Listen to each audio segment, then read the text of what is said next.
What's up, Mythic Legions Cabal? We're live. Let's see people start joining.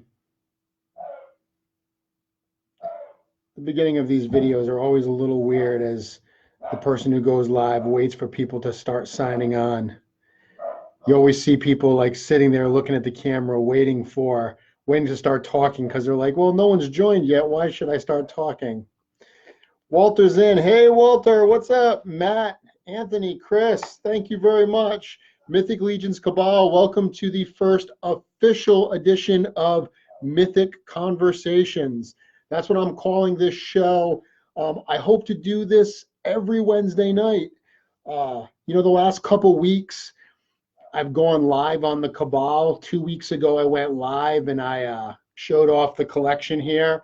I had a lot of people ask me to do that, so I took some time to do that. Had a great time. And then last week, I had a little bit of time and I just kind of impromptu went live in my workshop and back, did a little demonstration of how to, use some not third party, but other toy lines, specifically Lord of the Rings with Mythic Legions. And again, I had a really good time. I really enjoyed doing it. And I was talking to my friend Walter, and he's been doing live broadcasts, his ramblings of a madman, he calls it. He's been doing that on Sunday afternoons, and we were talking about, or afternoon for me, it's morning for him, he's in California. We were talking about one of the cool things that we could do on the Cabal to really further differentiate us from some other groups is to continue doing some of these live broadcasts. These are great ways for the community to interact, for us to engage with each other and talk about Mythic Legions. And this is a blast. I saw Hans do one this week where he just got on and he chatted for a while.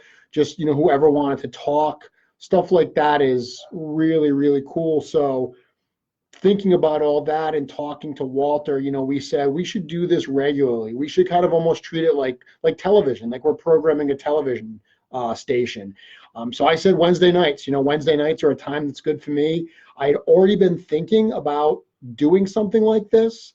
I was really fortunate in the last year. I got to go on the My Wife Is Going to Kill Me podcast a number of times.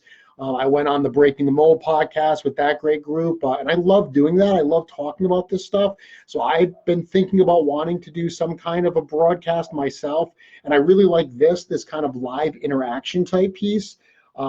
So this just all worked out. I put a brand to it. I did my little logo for Mythic Conversations and selected the time slot and said, let's do this. And here we are. So thanks to everyone for being here tonight, for taking out some time of your evening to join in. What I hope to do here, so a little bit about the format. Anyone that knows me knows I'm very, very organized when it comes to stuff like this. I don't want to just get on and ramble. I don't have a script that I'm following, but I do, I have some notes, some things that I kind of want to cover.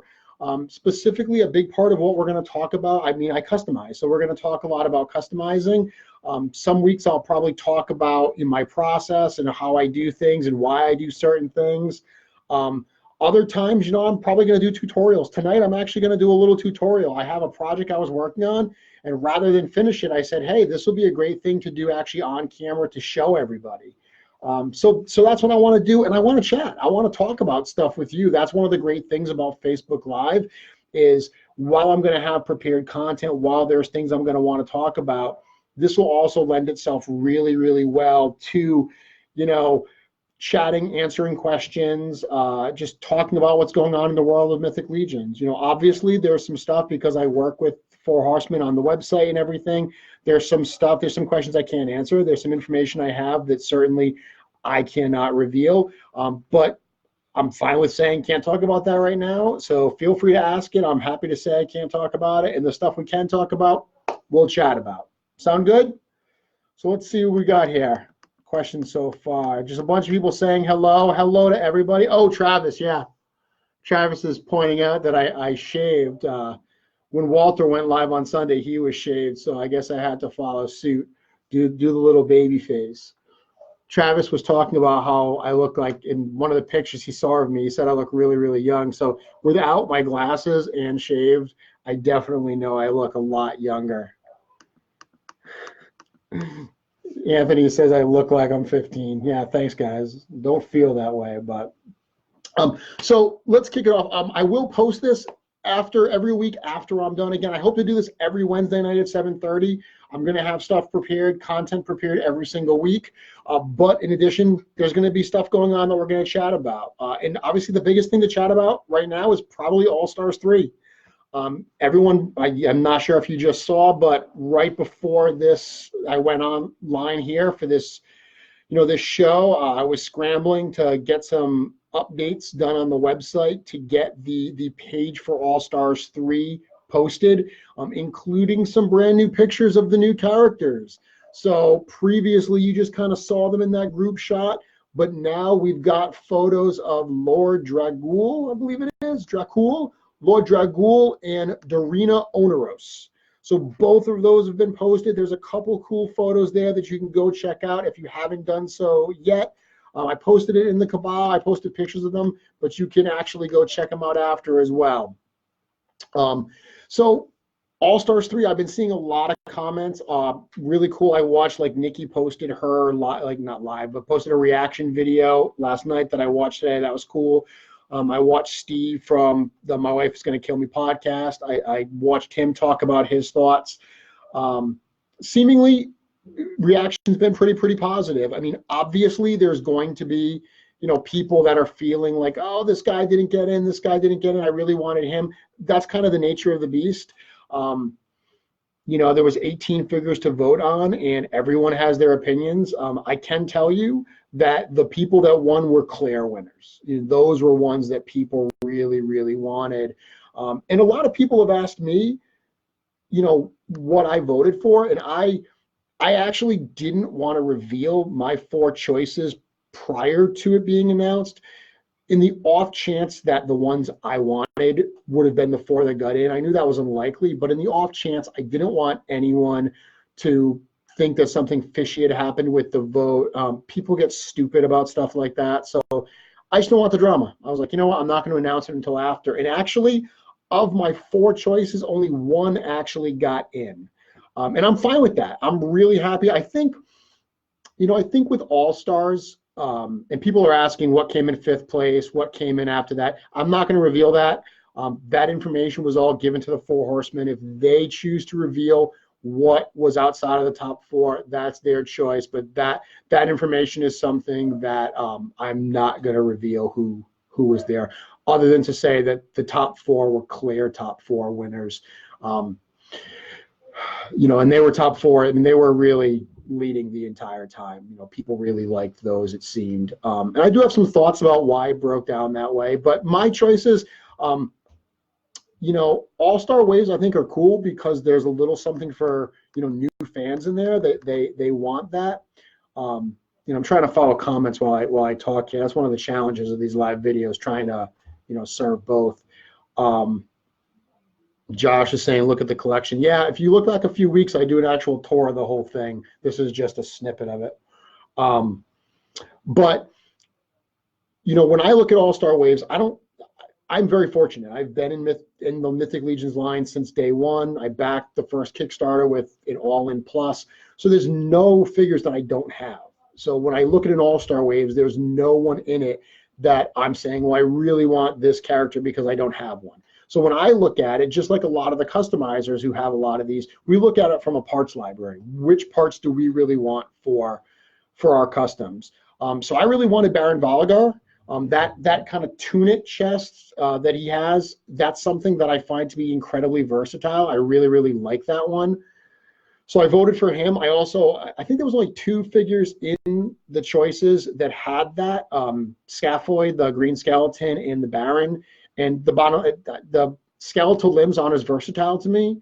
They're pretty much skeletons, so I don't use them as much. So wanting that tabard type piece, the Baron was my clear first choice. So I was super excited to see him get in. He's a great figure anyway. He's got some really cool parts. I've seen some people like questioning why he got in. Trust me, if you don't have him in hand, he's a really impressive toy. I also voted for Gorthok, the Shadow Orc.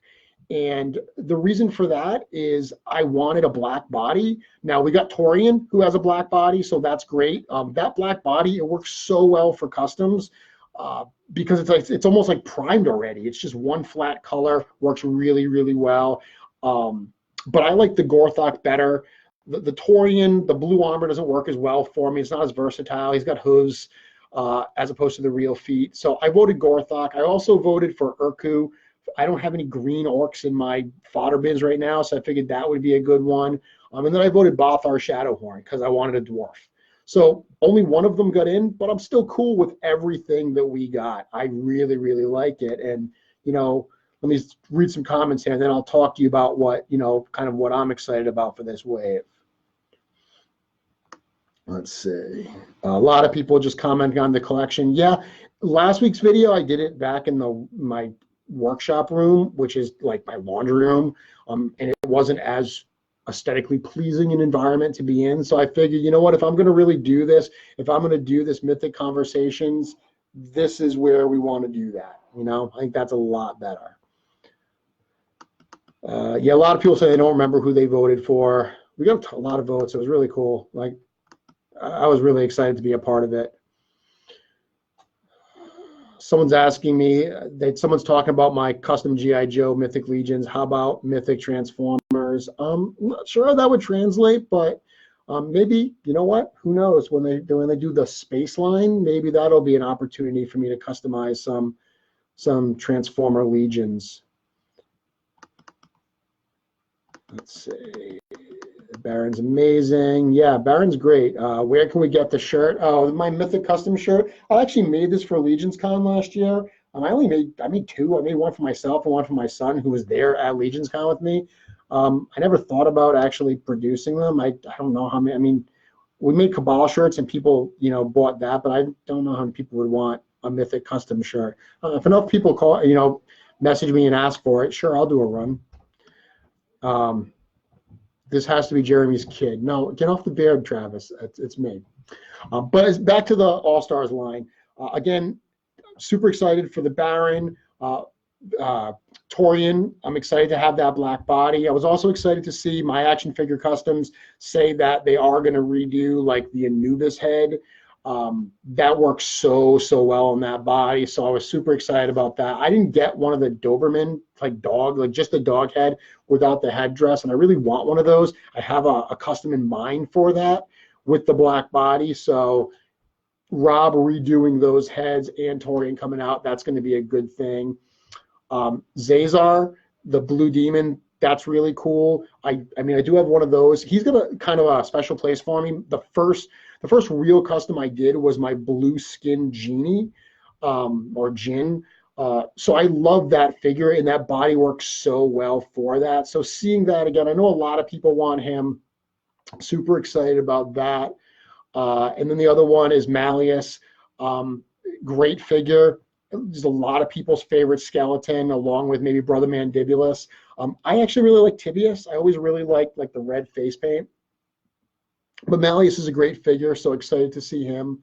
But really excited for the new stuff. You know, I mentioned at the start of this video that I just posted new pictures on the Four Horsemen's website of Lord Dragul and Dorina.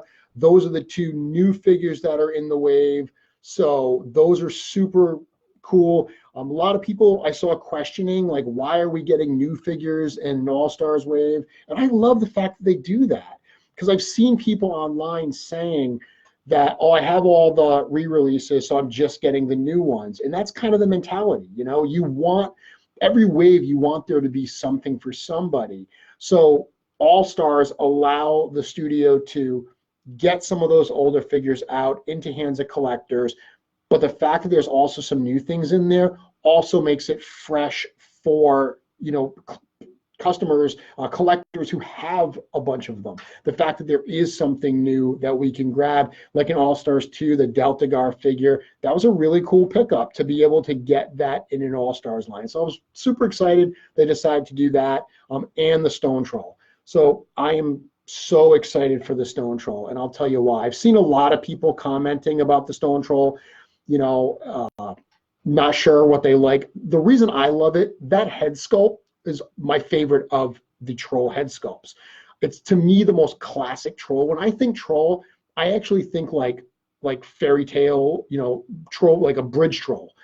Billy Goat's gruff troll under the bridge type troll. And that face sculpt looks like that to me. But the green color of the forest troll, that's not what I picture for a bridge troll.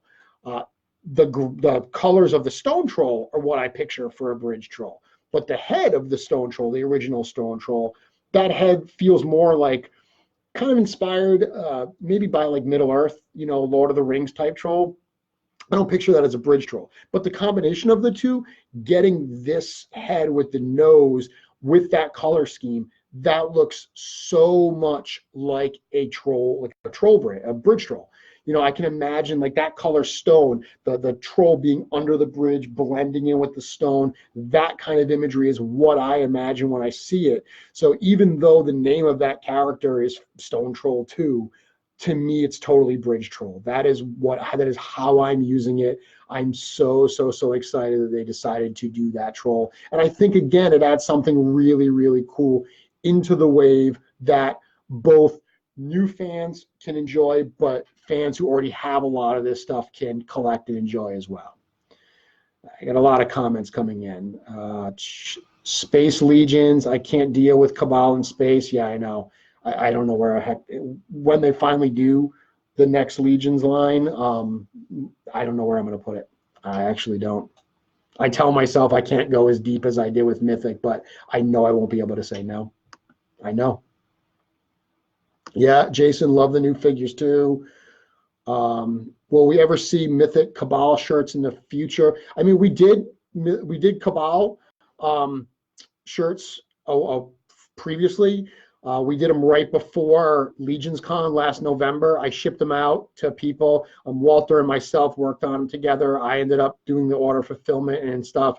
But I shipped those out the week before Legions Con, and then we had a handful at Legions Con, and Walter also had a few afterwards that we sold.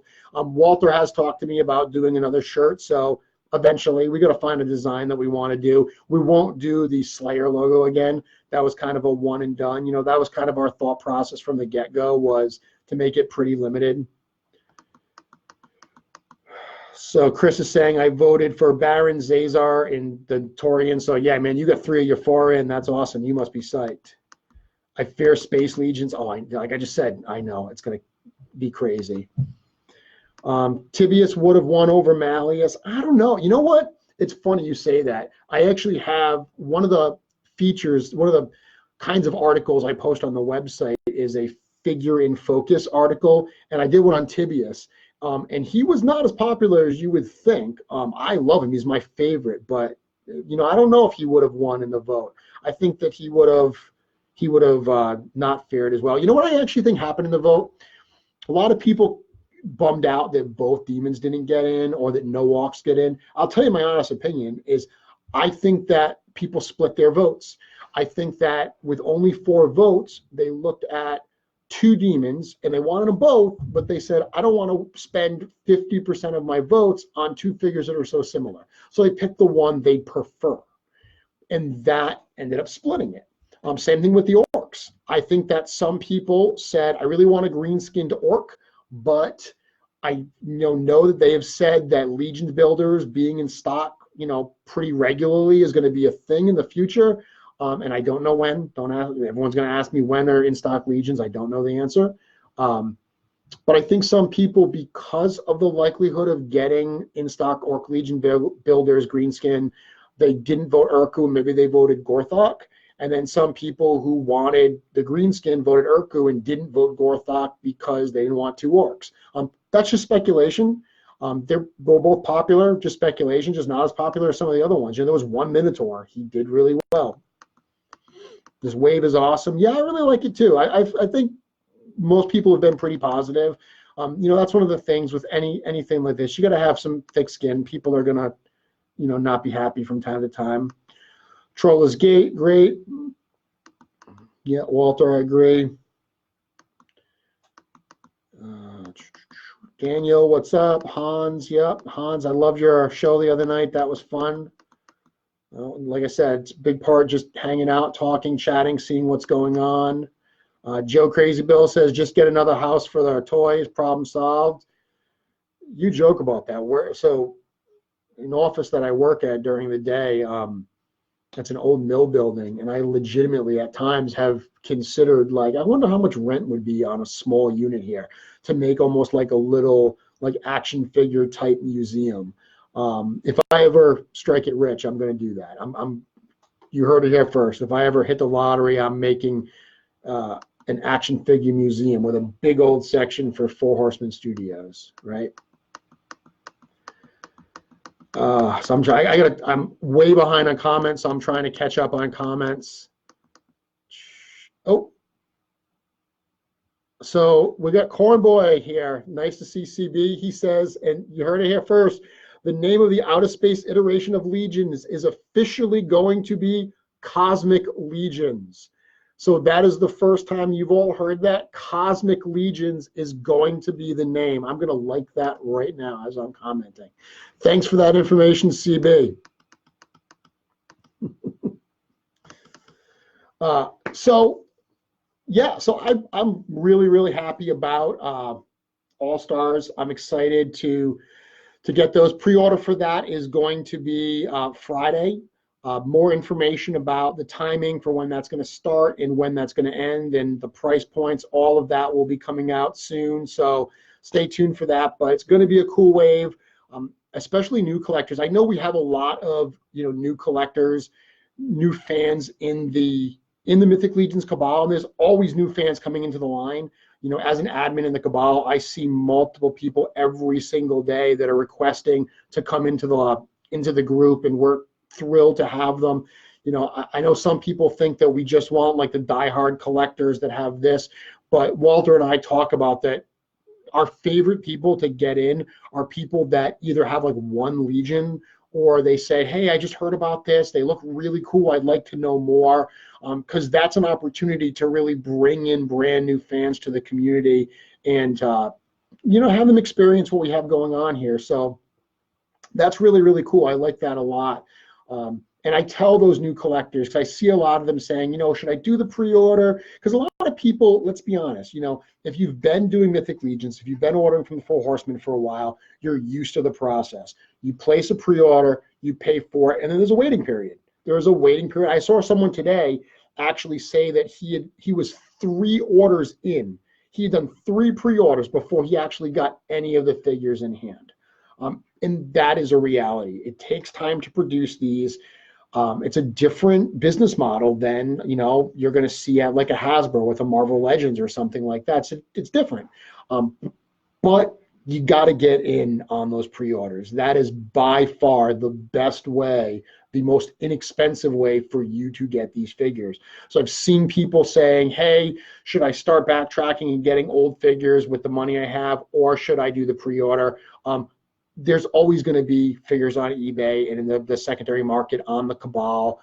Get the pre-order. Don't sleep on the pre-order. Get those, because once they're gone, they're gone. And even if you wait and get them from some of the online retailers, there's a ton of great online retailers. You are going to pay a little bit more. Not as much maybe as once they sell out, but get in on the pre-order. Absolutely.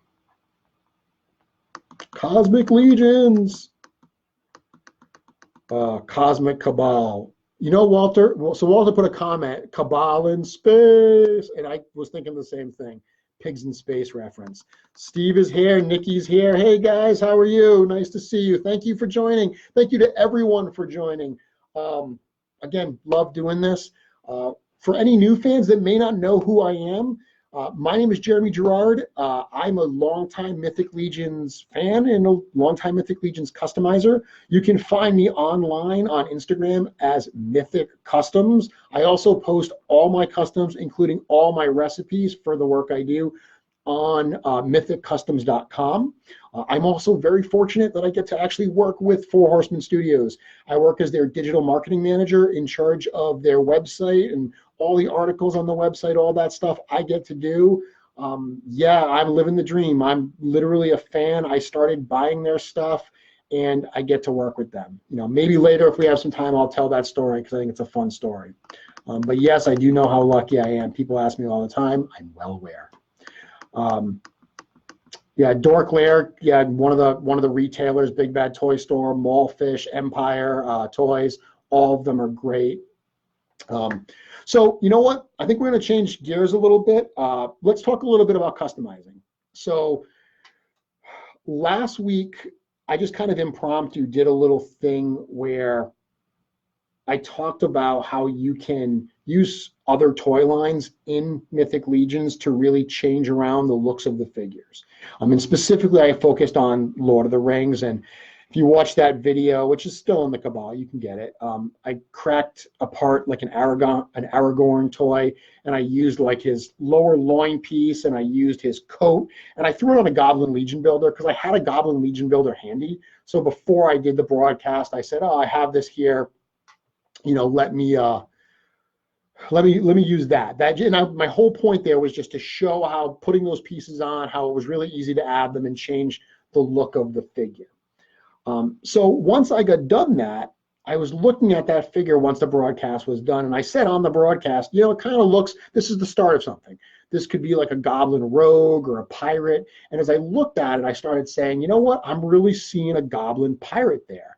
And if you've seen my Instagram, over the last year, I've done a number of pirate customs. I kind of went down, I tend to go down these little spirals where I do one figure, and then I start to like think about like, oh, well, I did a pirate, but what would an orc pirate look like? Or what would a skeleton, an undead pirate look like? Or what would a female pirate look like? And I just go down that spiral and I start doing them. So I did a number of pirates. I called them my circle of 8. I imagined doing 8 pirate captains. And I had one more spot. So doing the goblin, I'm a huge fan of the goblins. So doing a goblin pirate made a lot of sense. So Cornboy, his comment was about me doing the website. He says, I'm doing an amazing job. Mythic Legions fans are truly the best. Thank you, CB. Means a lot to me to get your vote of confidence. It is absolutely a labor of love.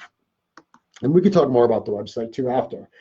But so this goblin, so I started looking at him, and this is how my process starts. My process starts in my toy room, in my area back there, just adding parts, mixing stuff up, seeing what works. And that I didn't end up using those original parts. I ended up totally changing it around, but that started the thought process. So what I ended up doing was I put some different pieces on, still from Lord of the Rings for the skirt. For a jacket, I actually had a jacket from a Pirates of the Caribbean Jack Sparrow figure. I said, hey, I'm doing a pirate. That makes a lot of sense. And I was doing that, and it was coming together really, really well. And then unrelated, I saw someone post something for sale on one of the marketplace groups this week. And it was an unnamed one from Masters of the Universe Classics, which is another 4 Horsemen Studios created figure. Released by Mattel, but they clearly did the work on the Classics line. And it had a custom head. If you're not familiar with the unnamed one, it almost looks like Evil Orco. And I'm not a huge Motu fan. I grew up with Master Universe, loved it growing up, but I'm certainly not an expert like Steve would be. But I saw this head, and I just thought it was super cool. I'd seen it before, and it was like a bluish head. It was, if you look at the unnamed one, he comes with 2 heads, which I've actually used those heads for custom goblins. But one of them is like a battle mask, and one of them has a hood, and he's got a mask across his face like Orko does. Well, this custom head had the mask pulled down, and you could see his full face. I'd seen it before, didn't know where it was from, but really, really liked it, and got it in, bought the piece. Was told that it was by an artist called Zombie Hama. Never heard of him, no idea. When I got it in, I Googled it, and lo and behold, this was an early piece by Matt O'Toole, who also goes by Castle of Power. I've got a ton of Castle of Power heads. If you have any of them, if you've seen any of them, they're amazing. His work is absolutely incredible. So I was super excited to have this old head that he had done. Now, I intended to use it as a goblin. I intended to actually repaint this blue head green, but if you've seen Matt's paints, they're so nice. I couldn't bring myself to do it. I had to keep it blue. So now I started thinking, how can I use this head as is? And this is where the 2 pieces come together. So I say, okay, I've got this pirate goblin I'm working on, and I've got this blue head. Let me make it kind of like a water goblin, like an ocean goblin, a sea goblin. I know Nikki had done, like, I think she called it a gill goblin, a very aquatic type goblin, and mine looks a lot different, but that's where the process is. You know, as I'm kind of creating these, I'm thinking of the storyline. I'm trying to give this thing a personality as I'm working on this. So this is what I ended up putting together, and this is what I'm going to do a little work on tonight. So this is my, it's a little hard to focus. Let's see if I can get the head in there. Yeah, it's not going to focus real well. I've seen Josh Pence do this where he puts his hand behind it to try to get it to focus on the figure. But this guy here, this is what I was working on, and I really liked the way it looked. You know, we've got, you know, he's got this jacket going on, he's got the pirate thing, and once this is done, I'll take better pictures of it and actually post it on my Instagram. This is just for the purposes of this. But he's got this cool scarf, and I mean, that head is just so, so cool. So I really, really liked the way this was coming out. But one thing I didn't necessarily care for was the hands, like the lower, the gauntlets. I wanted them to look more leather. So I actually swapped these out with some gauntlets from a Shadow Elf that they have, like the leather looking bracers. Tried that, and I like the color, but I didn't like the profile. I still like this spiky thing. So what I thought was, you know what, let me paint these with some brown, make them look more leathery. And the way I was going to do that is a technique called dry brushing. And this is where, bringing it all around, this is where I said, you know what? This is a technique I use all the time. It's one of those bread and butter type techniques for painting customs. Let me actually show live me painting these bracers. I'm going to just do one of them tonight. But let me show you painting it brown using dry brushing. Again, a lot of these tutorials, if you're a longtime customizer, this is not going to be any new information for you. But based on the number of comments and questions I get about stuff just like this, there's a lot of fans that are new to customizing, that are a little bit intimidated. I know Nikki is starting to post some really cool informational stuff on her Instagram. Hopefully stuff like that and stuff like this will get some people comfortable with giving this a shot. So the whole idea of dry brushing, and I'm going to actually do it in a moment, but let me tell you what the idea is. When you dry brush, you're going to dip your brush in the paint, but then you are legitimately going to wipe essentially all the paint off. You want the paintbrush to be largely dry. You don't want it to have really a lot of wet paint. Because what will happen is if you just, you know, dip that in and you have a lot of wet paint and you rub that paint over any area of the figure, paint is a liquid. It's going to flow. It's going to get into all the crevices and it's going to give you coverage. Now, that's maybe what you want. If you're repainting, you know, say a black Taurian chest and you want to make it a different color, you want to make it, I don't know, you know, some kind of purple or whatever, you're going to probably want to fill all that in. That may be what you're doing. But if you just want to get highlights, if you just want to dry brush, you don't want to get into all those crevices. One of the things I love to do, and you know, I'll give a tip about this later, is I love doing customs that have wear to them, where they look worn, they look old, and that's what dry brushing, it's one of the things that allows you to do. Because you're just using a really dry brush and you're going over lightly, it's not going to get in all these little crevices. It's really just going to hit the surface area, the stuff that's really exposed. That's really what it's going to hit. And if you do it really, really lightly and you go over it a few times, it gives you a ton of control to apply that paint and layer it on to get the actual color that you want. Does that make sense? Let's do it. Let me show you. So first off, 2 questions all the time. What kind of paint do I use? What kind of brushes do I use? Normally, I use these Vallejo paints. I talked about this last week. This is normally what I use. I like this a lot, especially if I'm doing like deep coverage. I'm painting an area where I really want it to be covered. I really find these paints to be quality, but they are more expensive. You're gonna pay $6, $7 for a tube of these versus like $1 to $2 for one of these craft store paints. In the case of today, the craft store paint is fine because when you're dry brushing, you're really just getting a little surface area. I use this with craft store metallic paints all the time. This as well is going to work really, really well. So I'm going to use this is by Craft Smart. That's the brand here. This is sold at Michael's. Like I said, $1, $2 a bottle. I get this all the time. That's what I'm going to use. Brushes, I use a variety of brushes. None of them are generally very expensive because I'm admittedly an awful person when it comes to brushes. I'm really, really hard on them and I don't clean them right. And I know that. I've accepted that about myself. I spend too much money on brushes because I'm lazy and I don't clean them. But these are some brushes that I really, really like. So these are also from Michaels. I find these not in the brush aisle. These testers brushes are actually over near like the testers paints, actually near like the X-Acto knives and stuff. That's where I get them. This particular one here, I like a lot. I don't know if you can see, it's 3 brushes in them and they're very, very flat.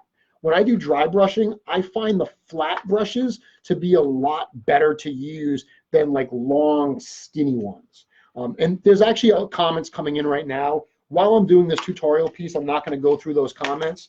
So if you're commenting on any of the stuff I'm doing, telling me I'm wrong, thank you, but I'll get to that after. Or if you're telling me I'm right and you love this, I'll get to that after too. So I'm going to use this brush first. There are 3 brushes in the pack. It's always the same pack. One of them is, this is the smallest one that's in it. I like using this one a lot. And what I'm going to do is I'm actually going to move the camera now. I'm going to bring you down over here. So there's going to be a little bit of jostling. I'm going to do the painting. And then once I'm done this, I'll bring it back up here and we'll look at it. Cool. Okay. So kind of a weird angle. Bear with me. So first thing I'm going to do is I'm going to put some paint in here.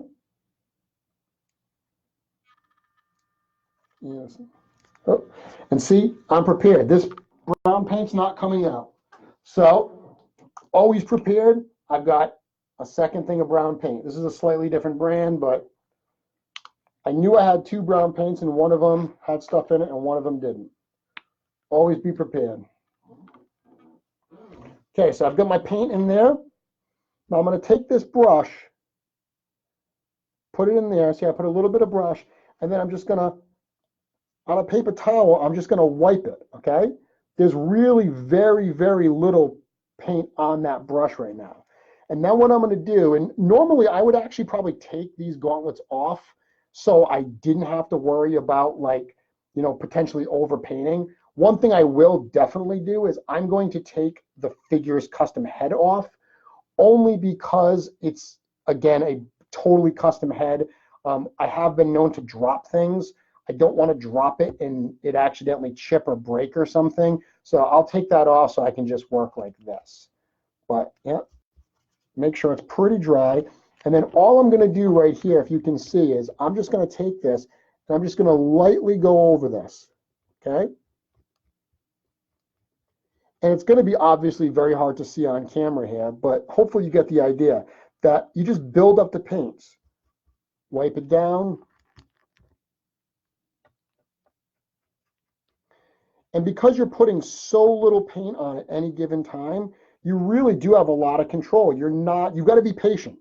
You know, when you do this stuff, especially when you start going and you're, you know, it's very, very subtle. It's very, very subtle, but I'm going to build it up. I'm going to build it up. You can see it's starting to come on more now. And the look I'm going for is I want these metal bracers to start looking like leather. But because I'm dry brushing, all of those crevices, all of the dark color, the dark gray metallic from those crevices, that's all going to remain there. And it gives a really, really cool look. And I do this all the time with stuff. You're going to be tempted as you're doing this to just say, oh, it's going on so slow. Let me just use a little more paint. Fight that urge. Take your time, okay? Fight that urge to just do a big dip and not really wipe it down.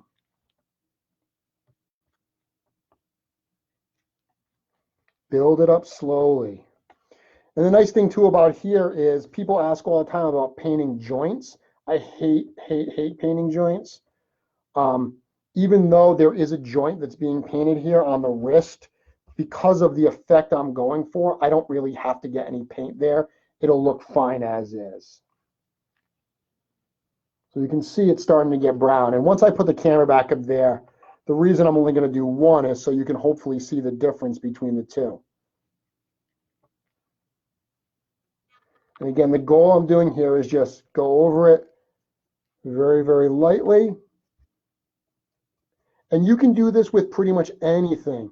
I love to do this. If you want to add some wear to pieces, you get a metallic and you just slowly dry brush over that armor. You've got one of those Legion builders and you want to add some detail to it, this works great.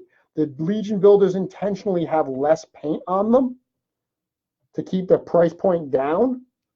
You want to add some detail, you get a little bit of metallic paint, do a little bit of dry brushing, and bang, all of a sudden you've got that detail. Now I'm just going to decide how brown I actually want this. And remember, it's meant to look worn and lived in. Leather doesn't have a consistent, especially leather that's been worn on the hands of a goblin pirate, doesn't have a consistent color throughout.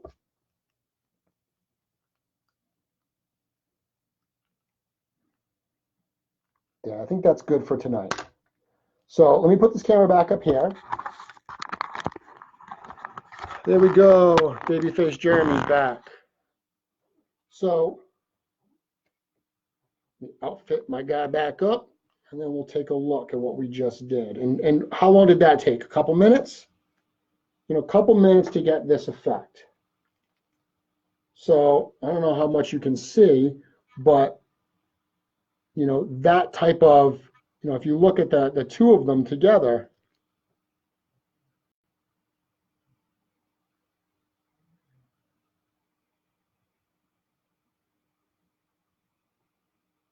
yeah, as I said, it's hard to get it to focus well on the figure.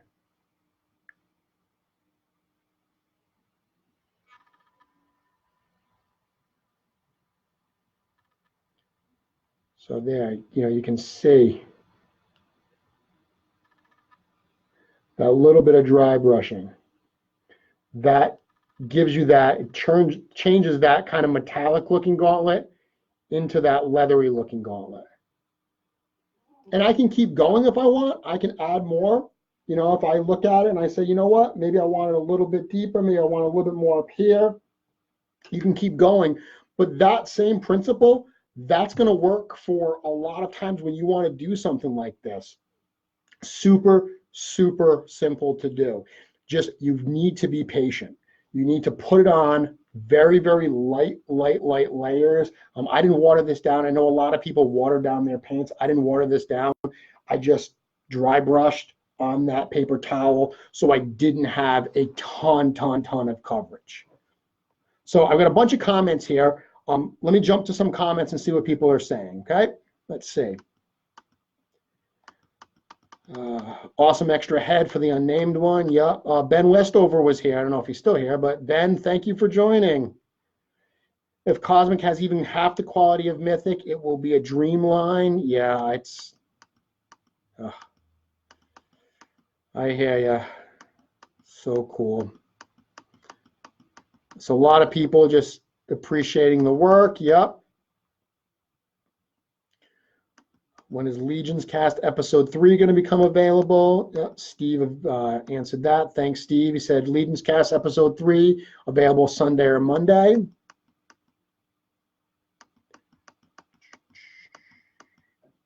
Steve says, don't give away all the secrets. No one will think customizers are talented anymore. Yeah, I think they still will. I've always tried to be really open about this. This is one of the things I love about the Mythic Legions community. Everyone is so helpful and open. You ask questions on the Cabal about stuff like this, and there's so many people, whether it's Dennis, Dennis is always willing to help out and, steer people in the right direction. Nikki, I try to do it. Walter, I mean, everybody. Literally, Drew, I can just go down the whole list. I'm leaving people out because it's literally everybody. I see people help all the time with stuff like this, and I've always tried to do it. That's why on my website, I make all my recipes available, because I get people all the time that say, do you mind if I copy this for my own collection? And I'm like, absolutely, please do. All I ask is if you do it and you post it, give me credit. give me credit, link to my Instagram page, so more people can get introduced to what I'm doing here. But yeah, no, love it. Love sharing stuff like this.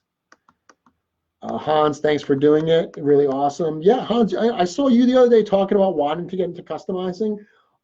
Hopefully stuff like this, simple little tutorials like this can, help inspire. Here, some tips I always give to new customizers. Start with something that is achievable. Don't buy a human head off myactionfigurecustoms.com and make that be your first painting project, okay? Those are difficult. I hate doing them. I personally hate doing human heads. I don't like doing anything that has to look realistic. I'm working on some lion heads in back, and even though they're not human, because we all know what a lion looks like, there's a certain expectation. When I'm doing this, I'm doing a sea goblin. They don't exist. I can make them look like whatever the heck I want. So do something that is going to be easier. Human faces are very difficult. Seasoned customizers hate doing human faces oftentimes. They hate doing eyes. Eyes are horrible. Number two, do something that's got a high level of, room for error. So I said I love doing stuff like this because it's meant to look gritty. When you do orcs, when you do goblins, when you do barbarians, the armor on those types of characters are going to be scuffed and worn and have all kinds of nastiness. It is so much easier to paint rust and nasty dirt and stuff like that than it is to try to paint a knight with pristine armor. Steve Busciotti posted a skeleton knight that he did recently that had really, really pristine armor. Looked great. That is going to be much more challenging to get those fine lines than if you're doing a skeletal knight that is absolutely in filthy, dirty armor. So when you're going to get started, start with a project like that. That is my suggestion. I've said it before. Buy some cheap, figures like Lord of the Rings. Paint them up. Tear them apart to use the body parts you can for customs, and the body parts you can't, like the feet and the arms that don't work, paint them. Paint them to get some experience. As you start using brushes and paints, it's like any other tool. The more you use the tools, the more familiar you get. The next thing I would suggest is get some Legion builders. Once the Horsemen do get to the point where Legion builders are more readily available, this is going to be a boon for new customizers. It's going to be a boon for all customizers, but it's going to be great for new customizers. Get some of those and start playing with those. They're lower cost, so that's going to be easier on the pocket. They're already one color most of the time, so it's, I don't prime very much. The only time I prime generally is if I'm using like a 3D printed piece from like My Action Figure Customs. I'll prime that so I have a nice flat color to work on. Sometimes if I want everything to be a consistent color, I'm doing one right now. I'm working on like a zombie Templar, and the head I'm using is Hagnon, so that was transparent, and the bones were bones. I'm not using Hagnon's bones. I'm using other bones that I had. So I want them all to be the same color, so I want to start with the same base color. So I did base those all out with some brown spray paint. But a lot of the times I don't prime. I don't do a base coat. And Legion builders are great because they're all one color, so you don't need that base. But once you start working with those parts, and I'm sure that any of my fellow Mythic Legions customizers will attest to this, once you start working with like that chest piece and those arms, you start to get really used to the lines on them. You start to get really, really used to the way that the shapes, the way the paint takes the shapes. Like whenever I have to do one of the standard armored pieces, the standard chest armor with like the motif on it, I'm really used to painting that now. I can do it pretty quickly and I can do it pretty effectively. That is something that comes with experience. Start doing this stuff. I've done hundreds of customs, 300 and something customs, I think, 350 customs, 360 customs, just Mythic Legions. I only started doing this a couple of years ago. I started doing this when Mythic Legions 1 came out. So if my work inspires you, thank you. I'm happy it does. But I hope that my story, that I haven't been doing this forever, also inspires you. I started small, I worked at it, I got better, and now I do it all the time. Give it a shot. You'll get there too. So someone says, if you wanted to take a steel knight and change the color entirely, how would you approach that? Okay, so it depends what you want there. I probably wouldn't do that. So I mentioned that I don't like painting joints. Painting joints, and what I mean by that is, here's this arm here. So this arm, there's actually an article on the Four Horsemen website that I posted about how to pop these figures apart. And it shows blown apart versions of the figures where all the pieces, both a 1.0 style and a 2.0, are fully apart. So you can see all the components. Some of those components are meant to move, like this elbow joint right here. So there's that little joint. If I had a steel knight and I wanted to repaint it, and say the steel knight is that steel color, say I wanted that knight to have black armor, I've got to paint that joint black. When you start to move it, that paint's going to rub. Now, there are ways to avoid that. Some people get a little file or whatever, and a little Dremel bit, and they actually sand down that joint piece so it doesn't rub with the new paint. It's a lot of work, and you actually will hurt the integrity of the piece itself if you go too deep. So I don't do that. And I know Nikki does the same thing, where we kind of tend to look for pieces that are already in the color or a similar color to what we want. So what I mean by that is, if I want to do a figure bare chest, all black skin, I'm not going to pick up a barbarian builder and paint his flesh parts black. I'm going to get a Taurian. Now, sometimes these figures aren't readily available, and that can be hard, which is where something like an all-star wave comes in. Stock up on some pieces that you think are going to be useful. But if you're not looking to do a complete repaint, if you're just looking to change it around a little bit, I just did something with a steel knight recently that I turned into kind of like, I did it for my samurai versions, and I turned him into a karakuri, which is like a Japanese mechanized puppet. So I wanted him to look very robotic, but I wanted him to look almost like, kind of like the samurai version of the Wizard of Oz's Tin Man. I wanted him to be rusted and old. He's been unused for a while. He's just been reawoken to help fight the evils that are threatening the land. In that case, I'm still staying with that base color. I'm doing some dry brushing. I'm maybe going to take, like, say I want to turn that silver, I wanted to add some more coppery highlights. I'm going to get a coppery metallic, and I'm going to do exactly what I just showed you here. I'm going to dry brush that on, and I'm going to layer it on. And that's going to give me a whole new look. Then I can go on top of that and add some dirt. I can add some orange, some rust. I can add some blues. Lots of different things you can do there to really change that look up. But if you're trying to change it completely from one distinct color, silver armor, to like black armor, that is going to be the toughest one.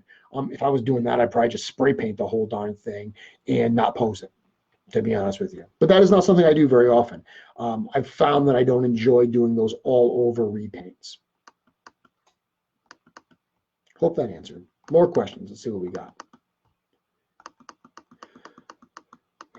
My daughter Carly and I are watching Anthony. Can't wait for ZoloCon. Yeah, I'll mention that as well. So I cannot make it to ZoloCon, unfortunately, but a bunch of cool members of the Cabal, Anthony and Len, two of my favorite people, they're going to be doing a ZoloCon lunch. If you're in the Cabal and you look in the events section, there's all the information about that ZoloCon lunch. If you're a member of the Cabal, take some time, go there. Trust me, hanging out together at events like this is so much fun. That's why Legions Con was such a blast. Speaking of Legions Con, I do have some cool Legions Con news. So did you dig that? Stuff like this I want to do more often. I want to show, I mean, again, dry brushing is a really simple thing, but it is, like I said, the bread and butter of us customizers. And again, I'm sure Nikki and Drew are like, yes, dry brushing, I do it all the time. If you want to see stuff like that, we're going to do it at Legions Con Live. So I was actually talking to my good friend Dennis Derby this weekend, and he had this idea. He said, hey, wouldn't it be cool? He did something recently where he did a really fast build on the Cabal, showing how someone could take a figure and do like a really fast, almost like a Legion builder, customizing on it. He said, wouldn't it be great to actually do that live at Legions Con? And I agreed. I thought that'd be a lot of fun. So we were talking about it, and in addition to having panel discussions and the exhibits of customizers in the marketplace and giveaways, I think the one thing we're going to actually do is we're going to see which customizers want to actually sign up to do maybe little like 15-minute workshops. And maybe throughout the day, we'll stagger them, just like there's going to be a staggered schedule for all of the panel discussions. Maybe there'll be, when there's not a panel going on, maybe there'll be a customizing workshop, and maybe I'll do one and Dennis will do one. Cool idea. So that's something else. If you want to get involved in this, come out to Legions Con in November. Lots more details on that in the coming months. But that's a new piece of information that we haven't talked about before that I think would be really, really cool. Drew says, always have fun when you customize. Don't look at it as a job.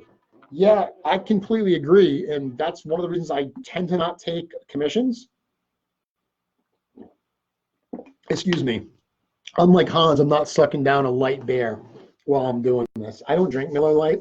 I could have a Guinness with me, but I figured it's like a Wednesday night. I don't need a Guinness right before bed. But I did need a little sip of water. So yeah, have fun while you're doing it. I get a number of requests about taking commissions, and I always say that I don't do it. The reality is I do occasionally do it. If someone catches me at the right time, usually after I've just spent a lot of money on Mythic Legions, and what they want is something that I know I can do, especially like if they contact me and they say, hey, I really like this custom you did, would you consider doing another one for me? If I have those parts available, I know what it's going to take for me to do it. I know about what I would charge for that. So that is the most likely instance. But even doing that, I don't love doing it because, like Drew said, it becomes a job. It becomes something that you actually, have to do. You don't go downstairs and say, you know what, I want to unwind and do some customizing for myself. I want to act. You're doing it for a contract. One fun story that I'll share here that I've never shared before was, so I said I do get contacted all the time about doing commissions. About a year ago, I actually got contacted through Instagram by a video producer who saw my stuff and was very complimentary, liked what I did, and said that they were looking for someone to do custom figures of a band. She was representing a heavy metal band that was going to do a video, and they wanted apparently to have figures of the actual band members like fighting something in the video. It was not a job for me. I mean, again, I don't really do commissions. In this specific case, they wanted the figures to actually look like the band members, obviously. So it would have required someone that was probably going to do some 3D sculpting. I mean, it could be traditional sculpting, but one or the other. If it was 3D sculpting, someone who's probably going to be able to print it, because their window was like 2 weeks. They had a really short window. We didn't even talk budget, but they had a really short window, and what they wanted was a high level of complexity. So I said, no, thank you. And I don't listen. I grew up listening to metal, but I think the last metal album I bought was probably a Pantera album. So that's going back a ways. A lot of the new metal I don't know. So when I got done with this exchange, I said to my 16-year-old son, I was like, yeah, I just got contacted by a metal band, and I'd never heard of them. And when I told him who it was, he was like, oh my God, they're so cool. It was a band called Dragon Force. So cool name, like dragons, but I'd never heard of Dragon Force, but apparently they're like a cool metal band. So that's my story about how I turned down a gig to make Dragon Force action figures. Right? Never shared that before. That was kind of a fun story. All right, I'm catching up on questions here. Oh, I can't believe I skipped over this. Okay. This is good news. So if you're following the comments, you've seen this, but if not, so Cornboy, who's still on, has says Legion builders are in production now. Current in-stock estimate is late summer, early fall. Okay, so everyone who's been asking, when are Legion builders going to be in stock? They're in production now. Late summer, early fall. Oh, that's going to be great. Nikki asked, is it all Legion builders or just some? And he said just some. There actually have been quite a few Legion builders that have been released. So it makes sense that, you know, they wouldn't have all of them released. But they're going to do right. I'm sure it's going to be awesome. Yeah. Vernon asking Black Knight Legion builders. I got to tell you, a lot of people slept on that Coliseum wave. You know, Travis and I from the podcast talk about this, that for some reason, today the Coliseum figures are some of the priciest on, you know, on the secondary market, and great wave. I don't know if people at that point were just kind of getting tired of the 1.0 pieces, because Coliseum, it was solicited before Advent of Decay was actually in people's hands. The Advent of Decay Kickstarter came first, but Coliseum was solicited before we actually had them in hand. So Coliseum uses all 1.0 parts. I think people were tired of them at that point, and they didn't realize how great that wave was going to look, because it is stunning. And you mentioned, you know, Vern, Black Legion Builder, the Black Knight Legion Builder. That is such a great figure for customizing. That all black base, it works so well. Talking about painting joints, that's the one color. If you start with black joints, you can get away with painting around them and the joint still being black. And I always think that works. Any color you put on top of it, I still think it works. Maybe not white, but I'm not going to paint an all white figure. That is a great one. I really hope we get some of those. Silverhorn Sentry is not a Legion builder, Danielle. Legion builders are the ones that have a lot fewer paint apps. Silverhorn is actually pretty detailed. Couple heads, great figure. Paul says, I can't make it to the con. Will the workshops panel discussions be live streamed? We are hoping to. So it is a challenge. You know, our number one priority for Legions Con is going to be putting on a great experience for everyone who's physically there.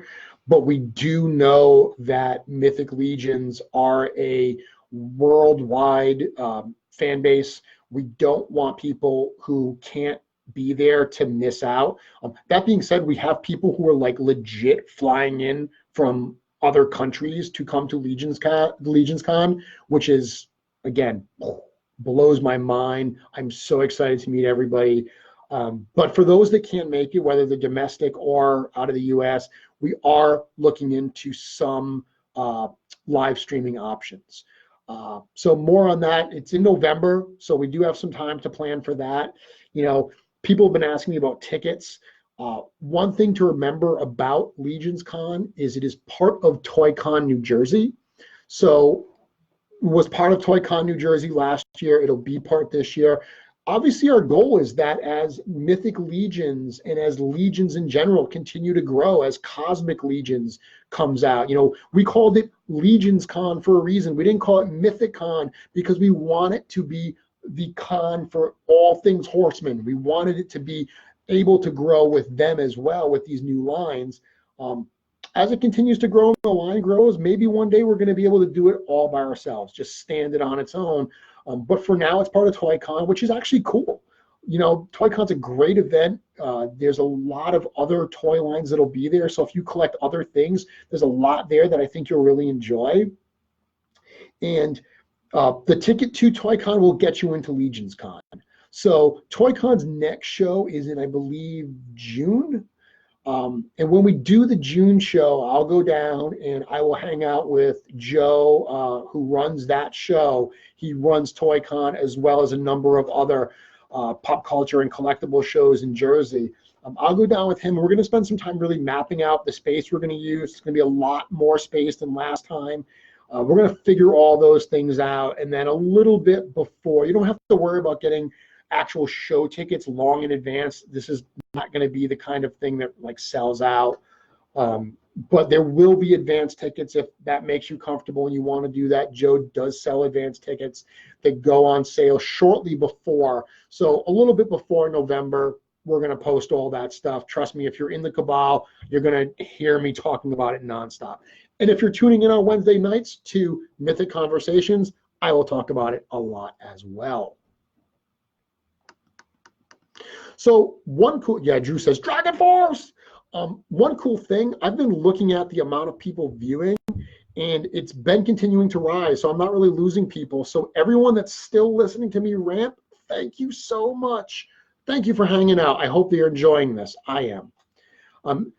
Eric Cornboy says, very early production and air-at-there production should derail things a bit, but as of now,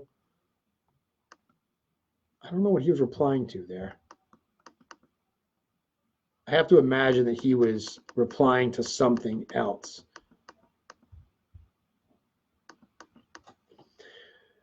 So what else is going on? What else you want to talk about? Louise says, I'll be at the June show and in November. Yeah, so Legions Con is not going on at the June show. I will be there. Four Horsemen Studios will be there. So while we won't have panel discussions and customizing demos and all that stuff, if you just want to hang out as Mythic Legions fan, I will be there. You'll probably actually get more time to hang out and talk to me at the June show than the November show, because I'm going to be running around like a chicken with my head cut off at the November show, trying to work with Joe to make sure that everyone's having a good time. So what else we want to talk about? Anyone have any other questions? Anything you want me to talk about? We're at about an hour right now. I kind of expected to do about an hour, but I'm more than willing to hang out for a few more minutes. If you guys have some more stuff you want to chat about. Drew says, I love this. Thank you. Yeah, I mean, this is a lot of fun. Just being able to engage. Some of the stuff I'm looking into, I said that I have been wanting to do this for a while, and I think this format works really well. It gets me in front of the Cabal. This is the group to be in front of. This is the group to be talking about this stuff with. The only thing I don't like about this format is it's just me, So one thing I'm looking into is different technology options to make this have a guest.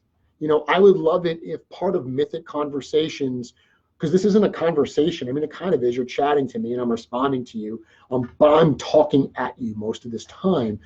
It would be great if there was some, shows, some instances of this where I could bring someone like Nikki on and we could actually sit there and talk about customizing. That's one of the things at the first Legions Con that I wish I had more time to do. There was a period where a group of us, Dennis, Nikki, myself, Steve Sykes was there. We were all outside and we were just talking for a few minutes about customizing. And it was so much fun. I had so much fun just talking shop with all of them.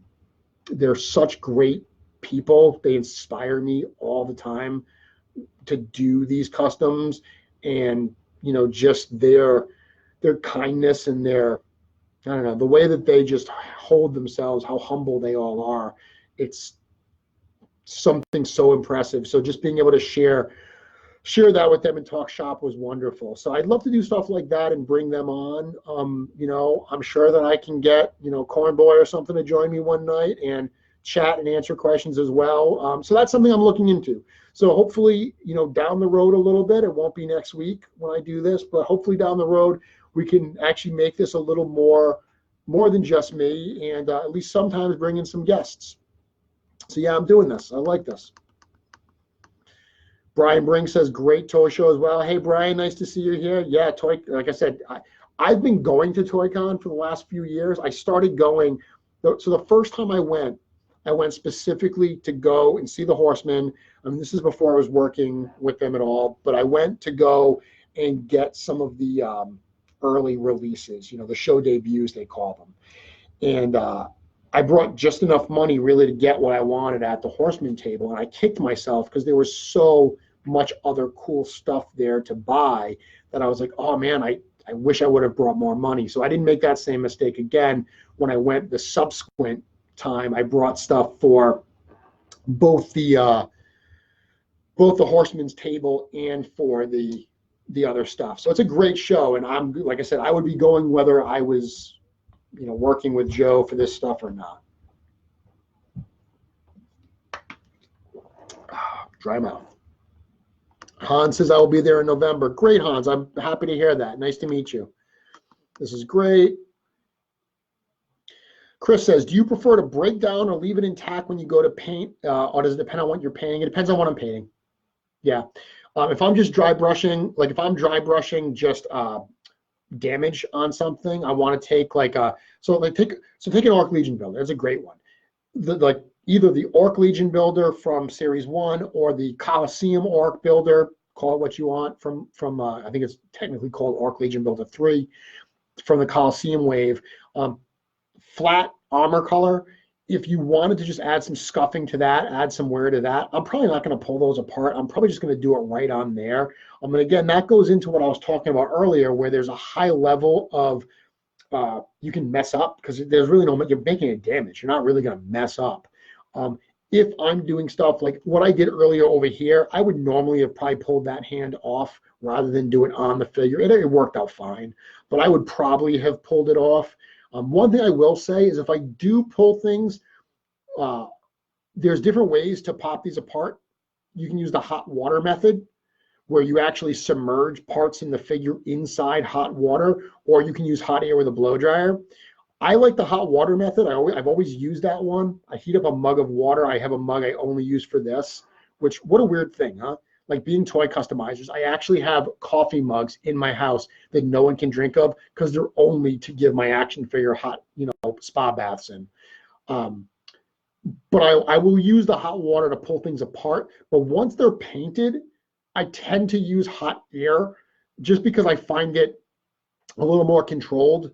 Not that I've had like paint really like flake off or something in the hot water. I just like to use the hot air. I find that better. And people ask if I seal things. I think I talked about this last week.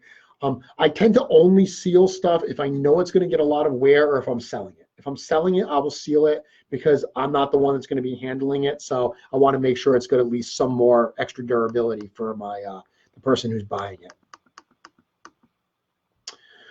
Yeah, Nikki's saying at the empanada truck. I told Joe he has to get that empanada truck back because I loved it. I know Walter has been bugging him to get a taco truck, but I want those empanadas. Those empanadas were so good. They had like apple ones that I could eat for breakfast, but then they had like beef ones I could have later. Perfect. Perfect. Okay, so this isn't comments. There we go. Comments are back. A lot of people talking about my beard. We've already addressed that. I shaved. I do look younger. It's funny because if you watch the first G-Con, this is how I look. I don't think I have my glasses on, but this is how I looked at the first G-Con. The beard I only grew in the last like year and a half. So this is mostly what I've looked like for forever. I just grew the beard last year. I went to Ireland and I didn't shave while I was in Dublin. So when I got back, I just kept it. Matt says, I love talking customs. Wish I could make a show. You know what, Matt? Once I get, they're all set up to have guests, they're going to come on. We'll talk shop. Yeah, I love talking about this stuff too. What do I use for clear coat sealer? I use Krylon, which actually thank you to Chris Hobby Lobby Middlecamp for that. I actually asked him what to use, and he's the one that recommended that to me. I just get it on Amazon, Krylon sealer, Matt. It's real cheap, like $7 for like a spray can. I spray everything outside in the garage.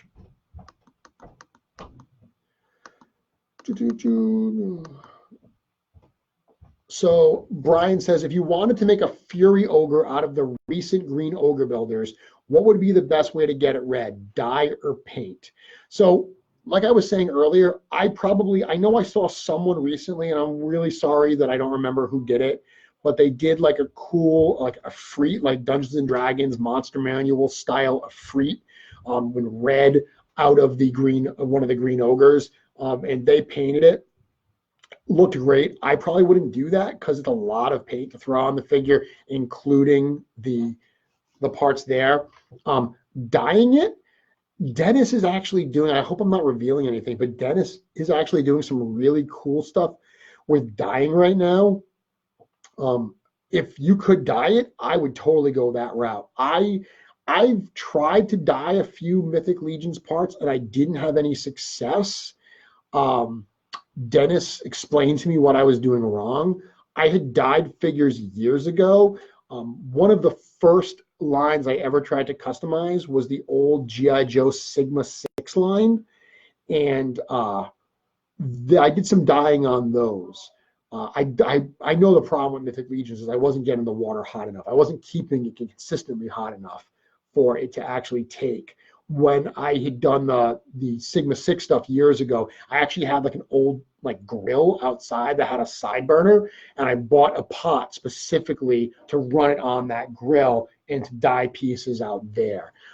So I haven't started dyeing Mythic Legions yet, but I'm anxiously looking to see what Dennis is coming up with, to see what new possibilities that opens up. If I was going to make a Fury Ogre, that would probably be the direction I would take.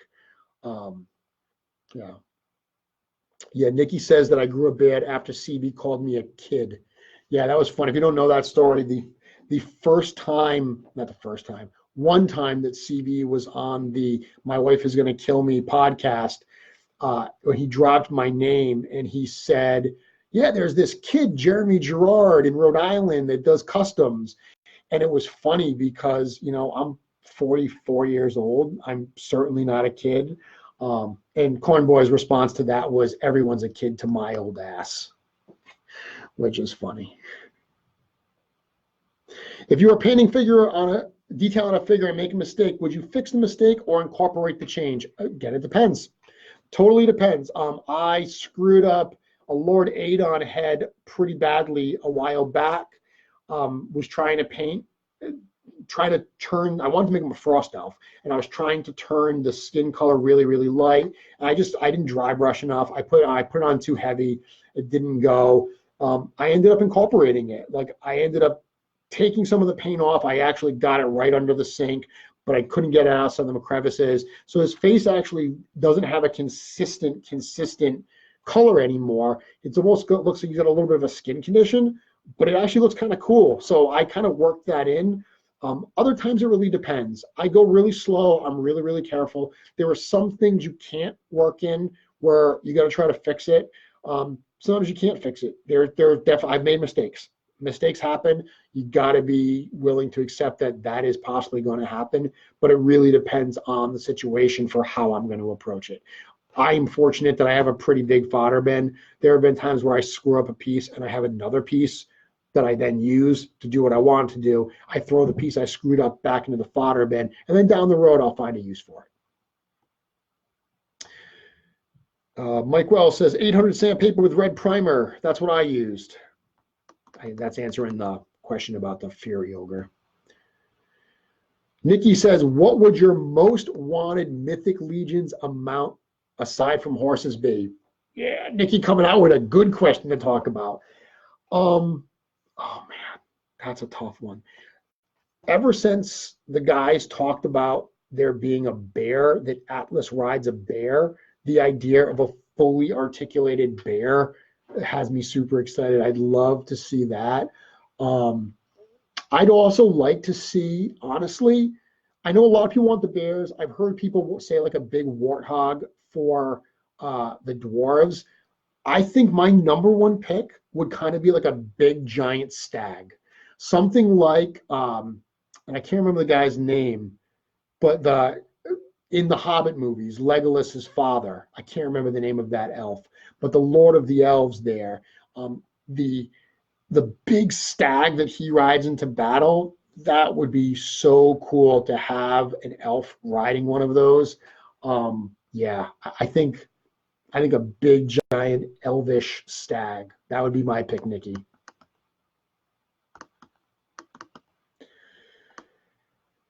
So let's see, a couple more questions, and then we're probably going to wrap it up in about 10 more minutes. That'll bring us in at an hour and a half. I think that's a really good time for our first Mythic Conversations. Eric Miller says, every time I've tried dyeing a figure, it fades in time. Yeah, I've only done it a few times, and I didn't have that problem, but I definitely don't have a large enough window to really say with any certainty that that's going to last.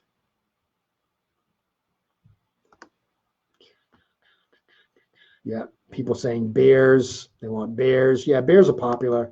Oh yeah, Thandril. Yep, that's the name of the elf that rides the big stag.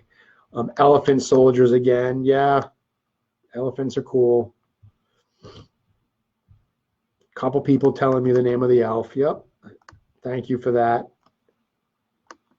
That's what's great about stuff like this. If you don't know it, just wait a minute. People will tell you. Yeah, stag would be sweet. Oh, Artemis and her griffin. Yeah, if you've actually seen the Mythic Legions art book, the comic in there, Artemis rides a griffin in there. That's pretty cool. You know what? The griffin from the Motu line is so cool. I don't have it anymore. I sold it, but that's such a cool one that I'm not.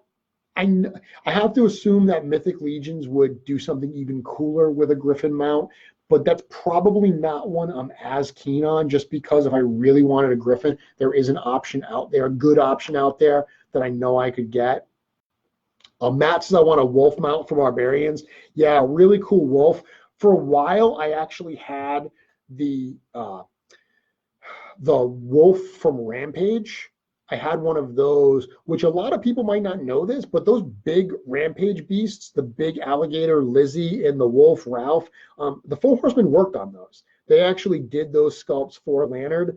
They obviously, it's not something they put out themselves, so there were some changes made once they passed them over. But yeah, they did actually have their hands on them, which is funny because when I first saw Lizzie, which I still have, I have my Bog Goblin riding Lizzie. You can kind of see him almost up there in the corner a little bit, right over there. But when I first saw him, he was so detailed. I was like, oh, I really want to get him for the Bog Goblin. So when I found out that they had actually worked on it, that made a lot of sense and made me want it even more. But that wolf, that Ralph, I had that for an orc for a while, and I found it to be like the legs were so thin. It was a cool profile, looked kind of cool from the side. The legs were a little thinner than I wanted. I wanted something beefier. I saw what Matt was doing. He was kind of working on a little kit. It looked like he was going to add some parts onto like a Motu battle lion, and that kind of stockiness is definitely would be cool for like a big battle wolf. Would you rather have a Mythic Legions dragon or playset? Dragon. I don't want a playset. I have no interest. I know a lot of people are like, I want a playset. I'm not a playset guy. Even when I was a kid, didn't really have playsets. I never even had Castle Grayskull. Castle Grayskull is awesome. Never had it. I don't have space to put that type of stuff. I don't know where I'd put a dragon either, for that matter. But a dragon I really, really want. But a playset doesn't appeal to me. I think it'd be awesome. Doesn't appeal to me. Giant spider mount. Actually, the old Toy Biz Lord of the Rings line, the Shelob figure, the fully articulated Shelob, actually works really, really well with some of these figures, especially if you want to throw like a goblin on that. Really, really good there. If you're looking for a spider mount, I've seen people do that. I've used that. I've used like the spider legs in a custom, but I don't have the full spider anymore. But that one works really well. Let me check my page here and see if there's anything I didn't talk about. So, yeah, we talked about this. Questions in chat. Yeah, I think we covered pretty much everything. I mean, was there anything that anyone else wanted me to talk about? Like I said, answering questions, telling stories before we wrap it up. A couple more minutes. And again, thank you everyone for spending your Wednesday night with me doing this Mythic Conversations. I hope you enjoyed it. I definitely dug it. Like I said, I'm going to post this on the Cabal, so people that weren't able to join us live and be part of the conversation can at least get the replay of it. And kind of cool, like when I did this tonight, I didn't know that CB was going to join, and I certainly didn't know that he was going to drop some knowledge. Like, he literally came in tonight on the first ever Mythic Conversations, and he said that Cosmic Legions is the name of the new space line. That's huge. Cool news that we broke here. He also told us that Legion builders being in stock, it will be some of them, not every Legion builder. They're looking at late summer, early fall. Other super huge news. Right before this, we posted the All-Stars 3 wave to the website, including the new figures. I just posted them, Lord Dragul and Dorina Onerous. Probably saying those wrong, kind of feel a little bit like Travis there, not having the pronunciation right, but did my best. So that happened right beforehand. Again, if you haven't gone to the website to see those, once the broadcast is done, take a look. Very cool stuff. Some new photos of all those figures that you haven't seen before to check out. Those are all things we covered. We did a little tutorial. We had some chat, hopefully answered some questions. This is what I hope to do every single week. Every single Wednesday night at 7:30. This is where I hope to be, doing stuff like this, talking Mythic Legions news, answering questions, talking customizing, occasionally doing little tutorials like this, and honestly just sharing our love for this line. That's really what Mythic Conversations is all about. So people saying, thanks for doing this, lots of fun. Yeah, I had a blast. Can't wait for Cosmic Legions. Thank you again, everyone. Last thing I'll leave you with, you may know if you follow on the Cabal, you may know that on Saturdays for a long time, I was posting figures for sale. I called it For Sale Saturday. I started those for very practical reasons. I needed more space. I had no room to put them. So I started looking at my collection and saying, I got to get rid of some of this stuff. I don't have room for it. I've told this story before, but I'll tell it again for this audience. I started selling stuff to make room. The reason I continued doing it, the reason I started building stuff specifically to sell, is because I had people who got them in hand who really liked them, who really enjoyed having a piece of something I had done in their collection. I was a collector long before I was a customizer, so I know how, you have limited space, you have limited budget. So when someone actually takes the time and cares enough to add one of my pieces to their collection, it personally means a lot to me. The feedback I've gotten from the people that have bought my stuff has been so positive that, quite frankly, it's made me enjoy this hobby in an even different way. It's incredibly rewarding. So that's one of the reasons why I sell this stuff. Let's make no mistake, the money doesn't hurt either. The money helps me continue to do this, continue to pump out these customs and do new things, and hopefully help inspire new customizers to join as well. So I've taken a little bit of a break from For Sale Saturdays off. The holidays were here, people were strapped there, but this Saturday, that starts again. And one of the things I thought I could do at the end of every episode of Mythic Conversations is just give you a little idea of what the figure that Saturday is going to be. So if it's something that, because I post them about 10 o'clock, I have one for sale. Occasionally I'll have like a series of things, and I'll post a few. When I did my Samurais, I had 10 of them to sell. When I did the Templars a while back, I had a handful to sell. So occasionally I do have some series. I do have some coming up that I'm going to be selling. I have one that's a little series. I have a couple that are like figure pairs that'll go together. But by and large, I have one to sell. It's unique. It's one I've made.